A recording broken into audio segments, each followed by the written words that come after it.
Assalamualaikum gang. Bersama saya lagi Pablo Hakim. So gang, kau macam mana? Kau sihat ke semua? Kau okey ke? Okey ke kau semua? So guys, apa Pablo nak buat hari ni? Hari ni Pablo ni macam nak bersukan, tapi bukan dekat luar rumah. Pablo nak bersukan dalam rumah. Apa plan Pablo hari ni? Pablo nak main benda ni guys.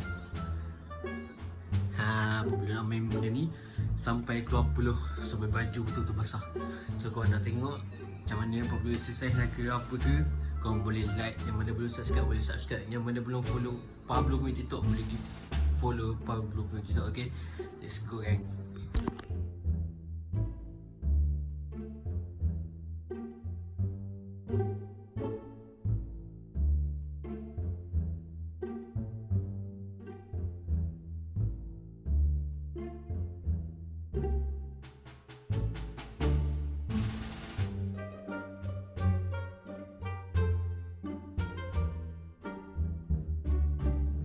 Sekarang ni baju belum cukup basah lagi. Nak basah betul-betul basah. Sekarang ni baru pukul 8. Maybe Pablo akan main sampai 8.20, 8.30 macam tu. So let's go, we try it.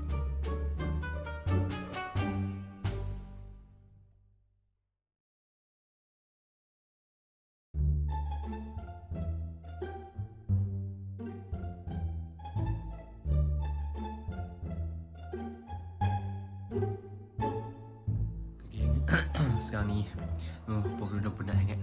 Kau mau tengok peluh pun dah keluar banyak ah. Ini memang membantu untuk menguruskan badan lah. Tapi Pablo nak exercise je, bukan nak menguruskan badan ke apa. Tapi macam tu lah. So korang yang mana belum subscribe, kau boleh subscribe.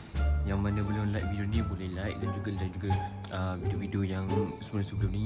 Dan tak lupa juga pada akaun TikTok Pablo. Yang mana belum follow, kau boleh pergi follow. Dan